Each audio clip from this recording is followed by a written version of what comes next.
Being better with money is a process. It involves patience, practice, and of course planning because you don't get to the finish line without some type of direction. But even when you have a method in place for managing your money, there might be some room for improvement, and making a few tweaks or adjustments can make a big difference. So today we're talking about a few backward ways that some people might manage their money, and then we're going to look at a few things that you might do instead. But before we jump in, don't forget to like and comment, and also subscribe if you like personal finance and you want to see more videos like this. So the first item on our list is forgetting about irregular expenses. As we all know, not every expense is monthly. Some can be annually, others can be quarterly, and naturally, I think there's a tendency to push these expenses to the back of our mind or even forget about them.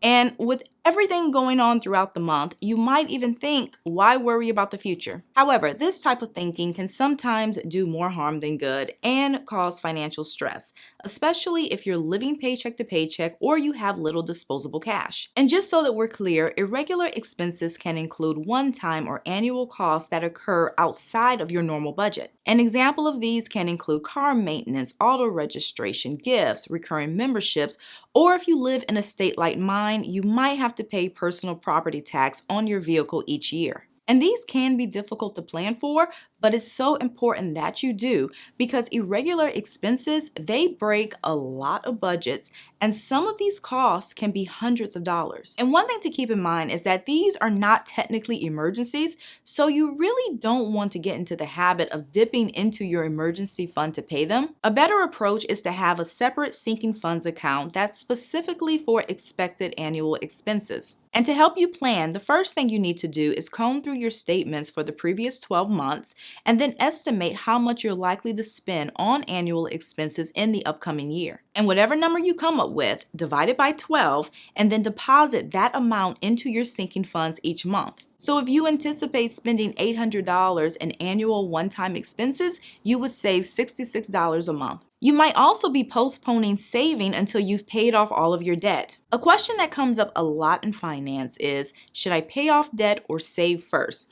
And one thing I've come to realize through observation is that a lot of people will put off saving until they paid off their debt. And I 100% understand the reasoning behind this because if you postpone saving, that's more money that you can put toward debt repayment and avoiding interest. But this approach isn't necessarily the best because you're paying off debt without any type of safety net.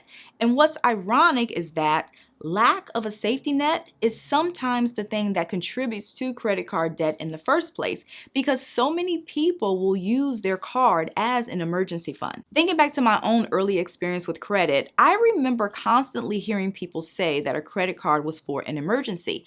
And even when I applied for my first account on my own back in college, there was a representative on campus handing out applications.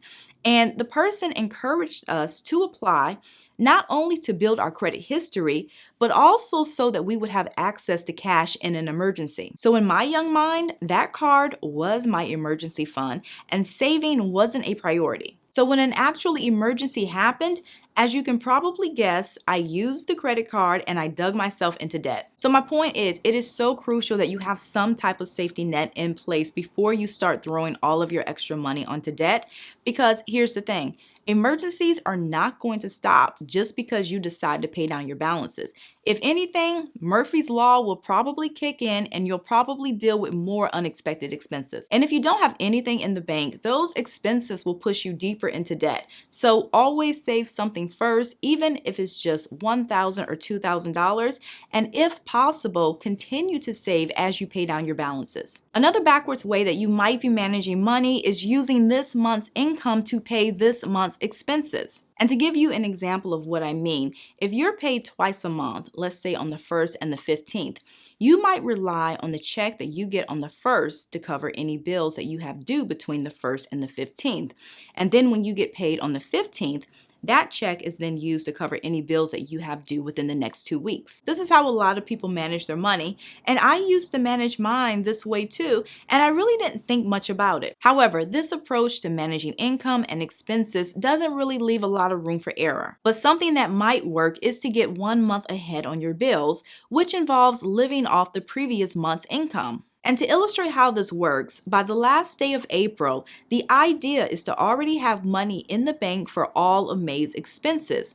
Therefore, you're no longer using your May checks to cover your May bills. You'll then earmark the paychecks that you receive on May 1st and 15th for June expenses, and you'll continue this cycle. And making this type of switch can be game changer because you're no longer living paycheck to paycheck, and you're also able to pay your bills early, which could help relieve some financial pressure. Now, obviously, the challenging part will probably be saving up an entire month's worth of income or expenses, especially when we're dealing with inflation.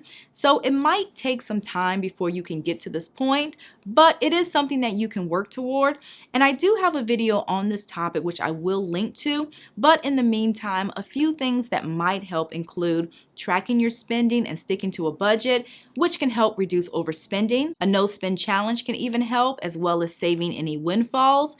And you might even look into decluttering and selling stuff that you don't need. Another thing you might be doing is not immediately transferring money into savings. When creating a budget, it is so important that you plan for expenses and for saving. And I always encourage treating your savings account like another bill and making it a priority. This is how you're able to save on a consistent basis. Plus, setting aside a portion of your income before you do anything else is the definition of paying yourself first. But one thing that I have observed is that even when some people think that they are paying themselves first, they're actually still paying themselves last. Because even though they might have savings as a line item on their budget, meaning that they have money that's earmarked for savings, they don't actually move the money into their account. I once had someone explain to me that even though they set money aside for savings at the beginning of each month, they didn't actually transfer the money into their savings account until the end of the month, just in case. So they basically kept the money that they had for savings in their checking account for the entire month.